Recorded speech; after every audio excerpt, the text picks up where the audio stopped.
Welcome to our Climate Wisdom Studio live from COP30 in Belém, Brazil. We bring together experts from science, politics and spirituality to explore new solutions for the unfolding climate disaster. Myself, I'm Golo Pilz, and I will be today's moderator, and we have a very special subject: global solidarity and climate justice. Climate conferences are always games of three-dimensional chess, as the world's governments juggle priorities and haggle over commitments. Throwing an extra level of complexity into the mix are the divisions within the Brazilian government itself, where President Lula's scope of action is limited by a powerful petrochemical and agribusiness lobby. Today is the last official day of the conference, and it seems that the fossil fuel phase-out plan pushed by the Brazilian president has hit a stern resistance from some countries and lobby groups. The careful orchestrated timetable to find last-minute agreements has been thrown into further disarray when on Thursday afternoon even a fire broke out in the pavilion area of the conference center. So the world is on fire and the climate conference on fire. What a symbolism. So most likely the conference will go into overtime, and we will come to know the final outcome over the weekend. Also, our climate studio is coming to an end. We have done actually 24 sessions, and hope that you all got more insights and, most important, inspirations for inner transformation. The next climate conference will be in November 2026 in Antalya in Turkey. And we hope to be there and continue our Climate Wisdom Studio and our presence at the climate conference also.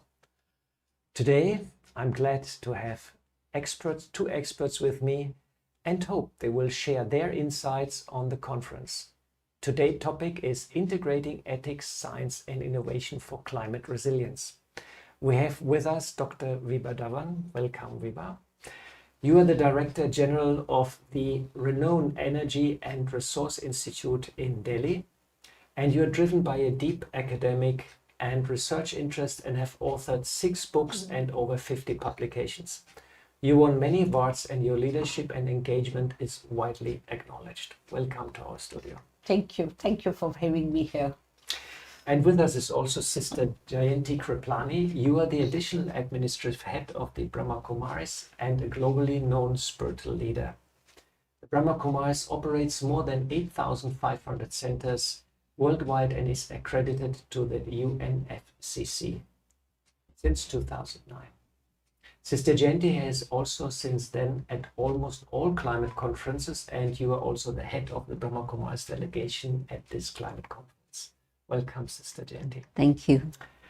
So this brings me to our first question, Vibha. India is quite seriously affected by climate change. This year we had severe heat waves, we had floods in Punjab and changing monsoon patterns, and also it seems impact on the Himalayan region, which is crucial for the water supply of North India. How is India adapting to these changes? Please share some of the initiatives and programs on national and also on local level.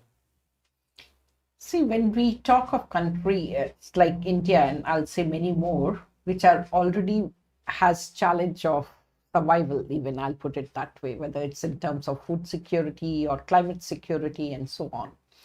And IPCC reports had also predicted that impact of climate change is going to be worse in many of these economies, and India is one of them.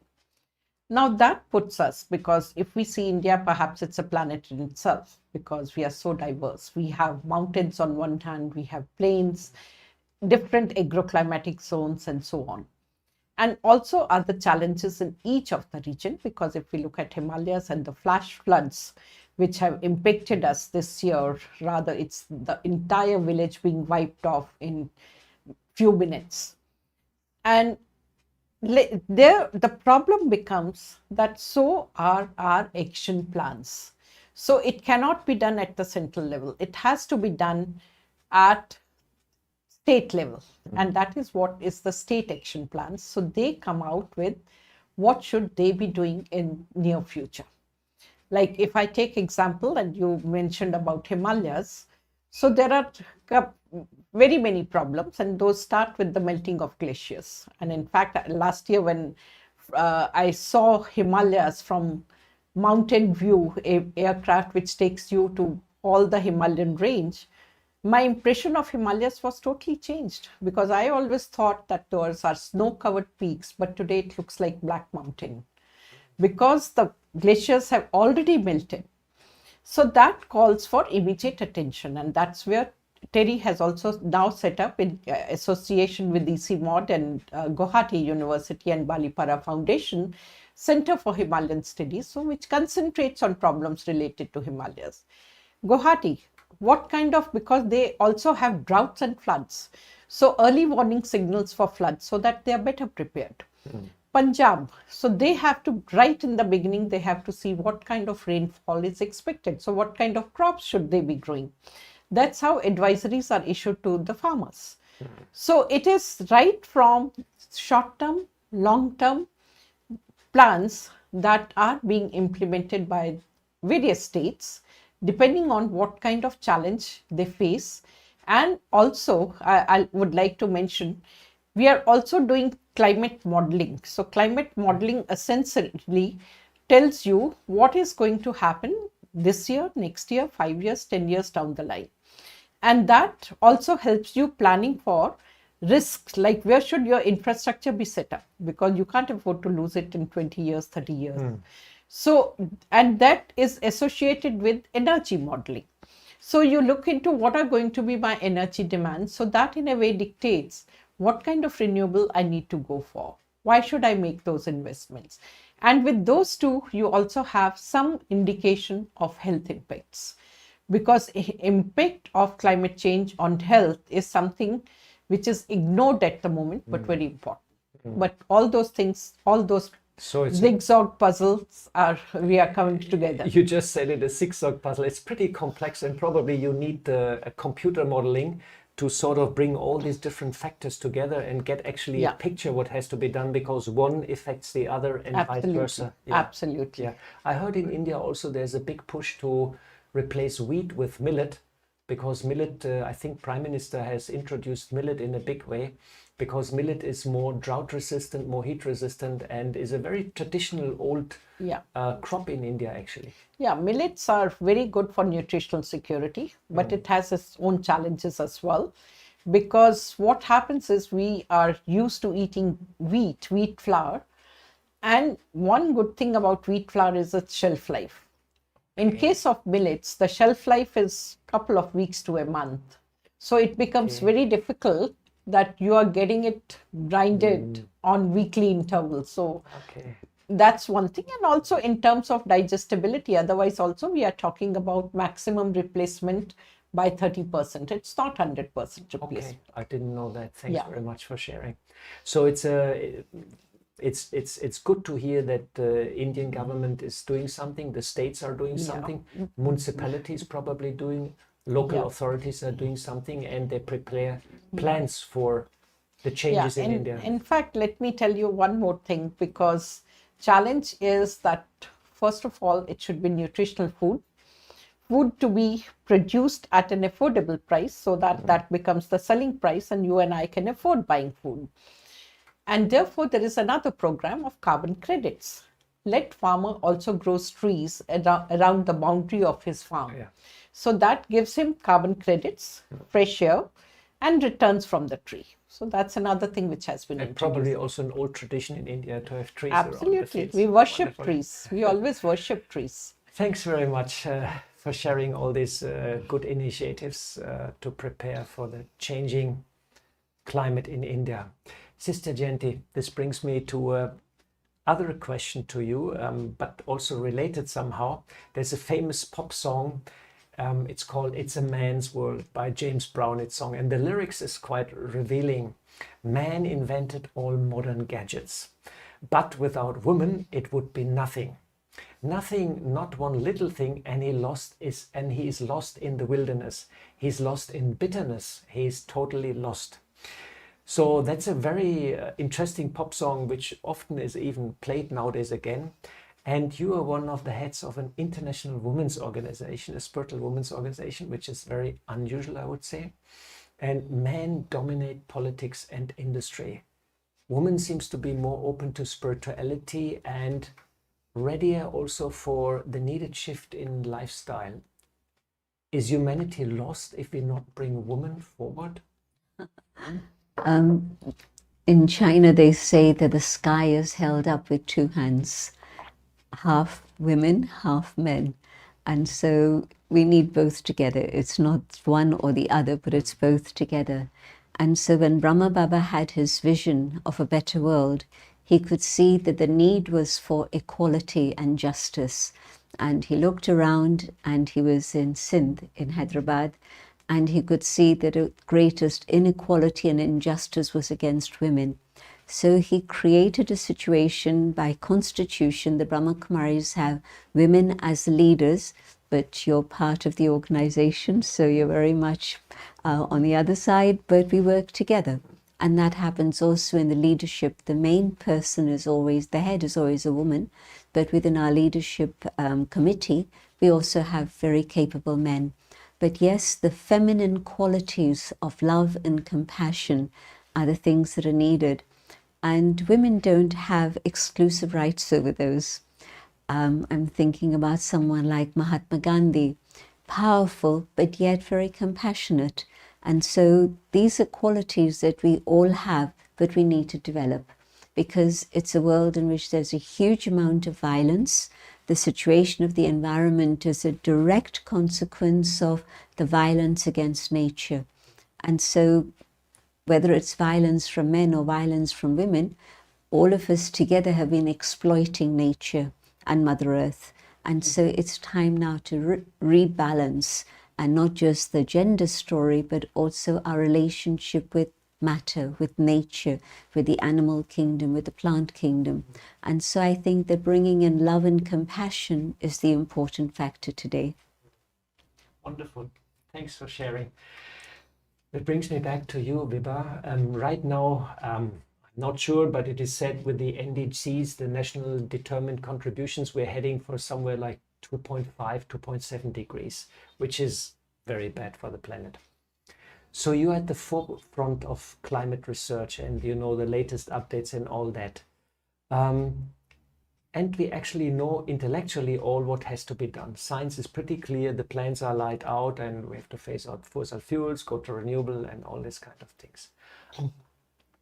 Are you happy with the outcome of the conference? And is it enough that we're turning the tide?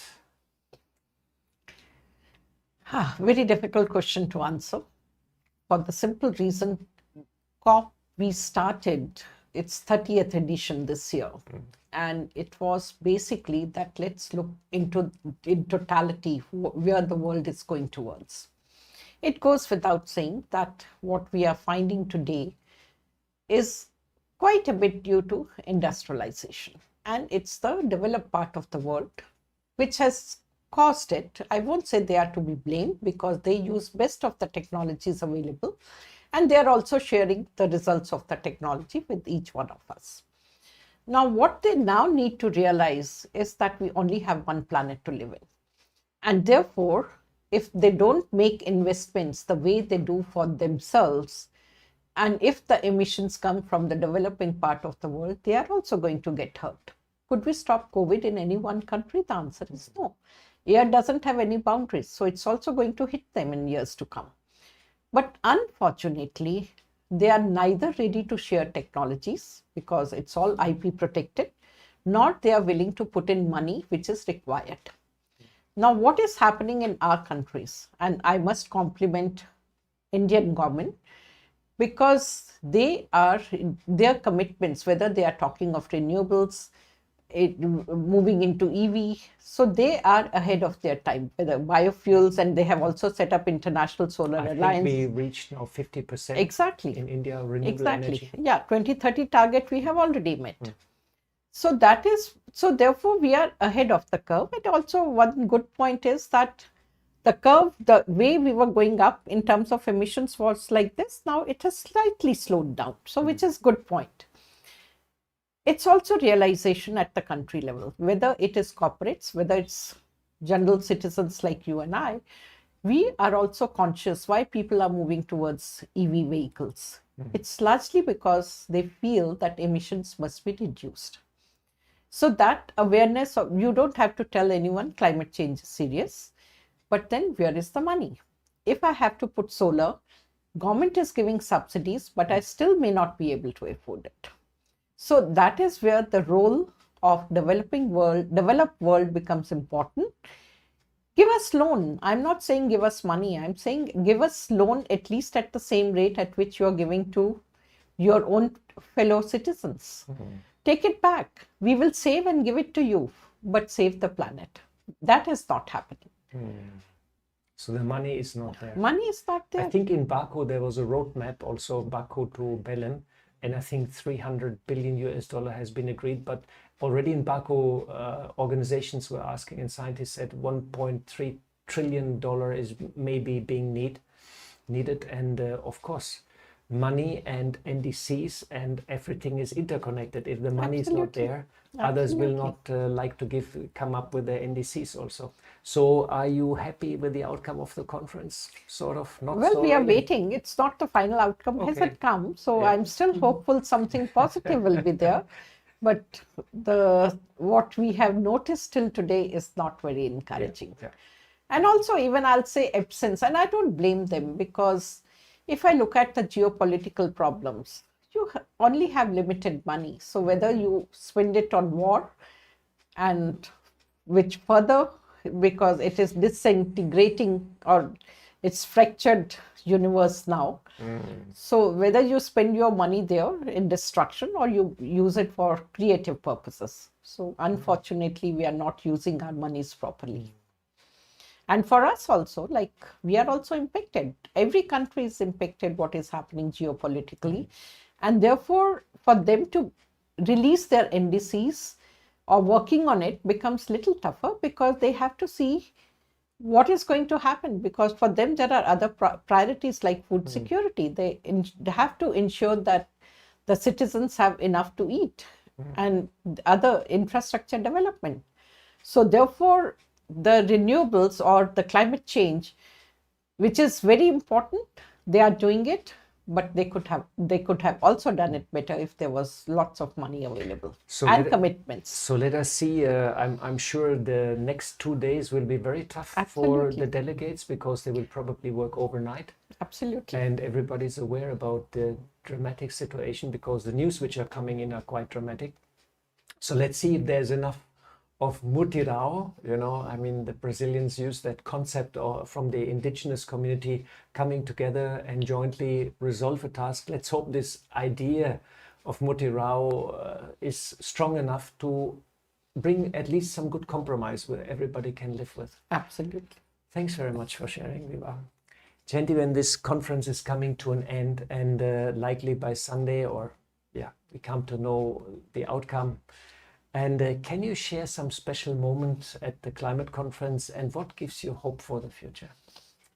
I was very hopeful when I heard that they were going to be looking at the whole subject of ethics in terms of the global stocktake. And then I know that the faith communities definitely did bring this topic in, and we discussed it at length. But I don't think it's actually going to make it to the document or the final decision. And then maybe because it's been brought into the conversation, maybe further on people will take note of it. And for me, ethics doesn't stand alone. It derives from something very deep. Ethics aren't just superficial, but when you look at the subject of the identity of the self, within that you have the intrinsic values that we have, the peace, the love, the truth, and so on. And then out of that come the virtues that we use personally, individually in our lives. And then it comes through the systems, and what are the principles that we apply as we operate the systems. And there you have ethics. But you can't just suddenly say we need to have ethical behavior. You have to go, where does it begin? And you have to come back to the consciousness of the spirit. So I think that if we're ready to take a leap, and come back to a spiritual consciousness, starting with myself, who am I, and my spiritual identity, a lot of the problems could be resolved. Because in that consciousness of not just me, but me as part of one family and one earth, one planet, and of course that traditional idea of India that people are also beginning to acknowledge, that it's one world and one family. It's really together. And so that idea, I think, has to be strengthened. It was coming up a little bit. But the other thing that gave me a lot of hope was a program in which we saw children. And this was children like 9 years, 8 years. And it was children, a child from China, from Turkey, from the Middle East, and from Thailand. And so it was 2 boys and 2 girls, and they spoke so confidently of the programs that they'd been involved with through school. And each one of them said, well, this is going to be our future world. And children were appealing to children to do the same as they've been doing. And so it was a beautiful program, and it gave me a vision of what is possible in terms of transformation. So start young, and there's hope for the future. Very lovely. Thanks for sharing that moment. Vibha, our today's topic is integrating ethics, science and innovation for climate resilience. And it's already COP30. And long stretch, I think the first one was in Berlin, or the first COP one was in Stockholm. In Stockholm was the first one. And it seems now we have to think a little bit outside of the box, because since 30 COP, basically we know what has to be done and we're not doing it. So we have to think out of the box. And interestingly, India has a vast treasure trove of ancient ethical principles. I'd just like to mention ahimsa, for example, the principle of non-violence. And please share how such traditional wisdom can give us guidance, also at the COP, also for people on the countryside, for the needed paradigm shift in lifestyle and also economics. Sure. In fact, there are 2 things that you touched upon. One is that what is knowledge that Indians have inherited. And you'll be surprised that we worship trees, we worship earth, we call Mother Earth. And it's air, fire. So what unfortunately has happened is, over years we have forgotten who we are. When in India, when we are cremated, there is one word said that it has gone to the 5 basic elements from where we came. It has now gone back to it. And those 5 elements are that, first of all, space, then air, fire, earth, water. Now, and that is how it evolved. Like, we come, we don't know from where we come. And then these are the 5 elements which totally remains important, and that's what we worship all our life.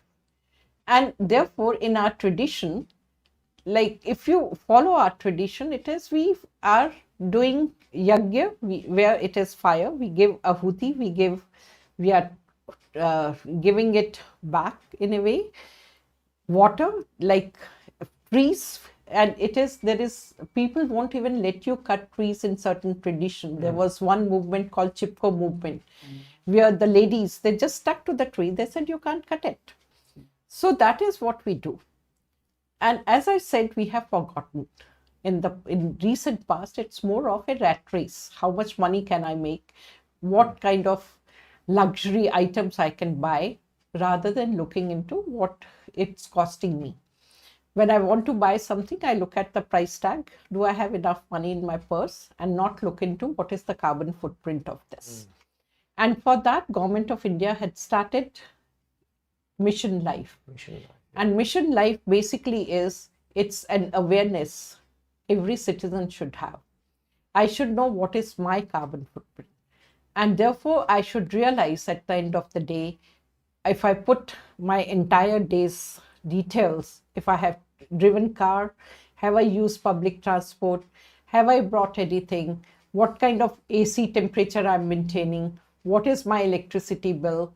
So if I do that, and then I'll see whether I'm over consuming or this planet can afford that. And long back, Mahatma Gandhi has said this earth has enough for everyone needs, but not for their greeds. That is what we need to follow. So what get mired perhaps also get managed.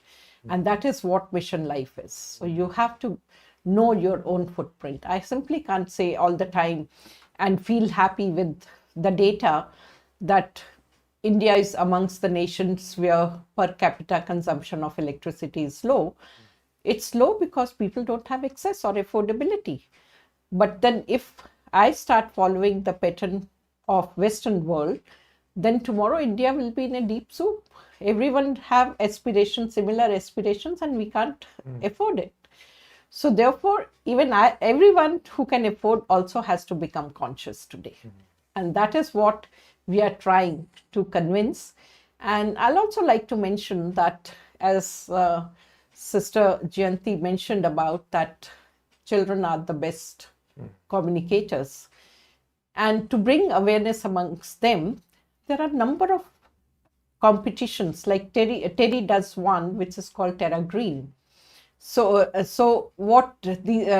Green Olympiad. So school students, they appear for it, and we have books on the web. So they read it. It's a competition. So it's bringing awareness about the environment.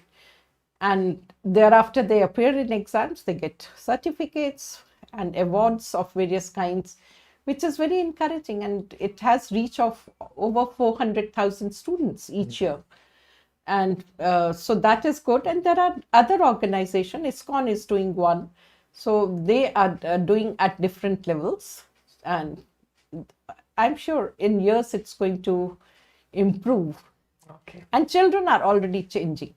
Thanks for sharing. So in one way, it's the way to re-invoke the ancient Absolutely. mindset and bring it into the future and inspire people how in old generations how they actually lived and how harmonious they actually lived with nature. I mean, that's one of the reasons they have so many indigenous people also here, and they wanted to give them also more space and more room at this climate conference. So thanks very much, and time is ticking also, and we're already coming to the end of our little session here.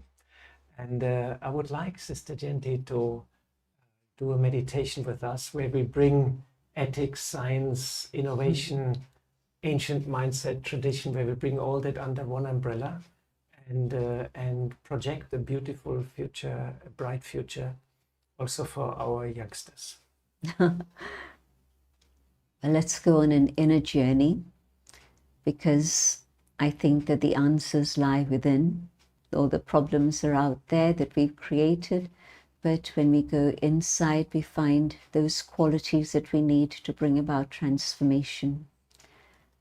In silence, I go within. I visualize the being of light that I am, shining in the forehead, going deeper and deeper within my own inner world. I come to that space where I can feel my own spiritual identity.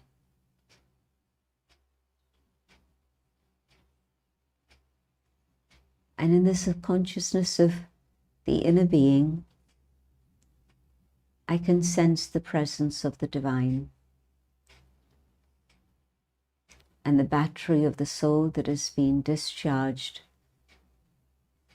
in this connection with the divine, yoga, union with the Supreme.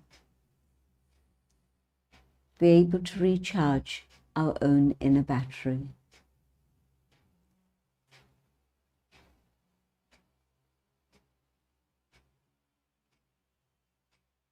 Not only is it I, the soul, that is feeling recharged, but these vibrations from the divine, the power of peace, the power of love, power of purity reach out into the world. Each one's thoughts multiplies the impact, and we're able to move forward. And as children come home, they feel the transformation.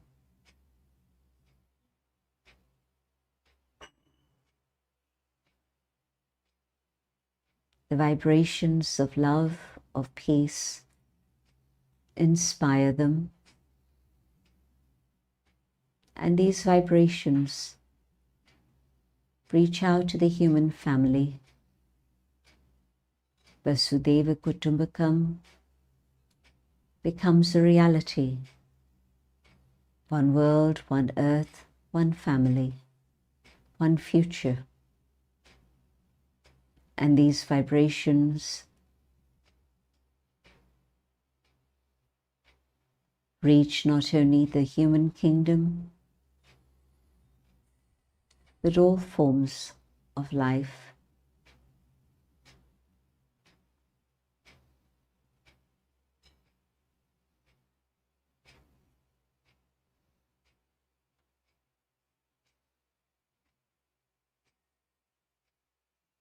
And we see a world that is transformed,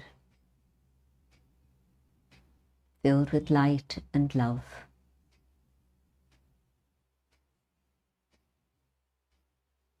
Om Shanti. Thanks very much, Sister Jayanti. Thanks very much, Vibha, for joining us at tonight's Climate Wisdom Studio. One world, one family, one future. Very lovely. Thanks also to our patrons and sponsors and helpers behind the camera, making this live studio possible.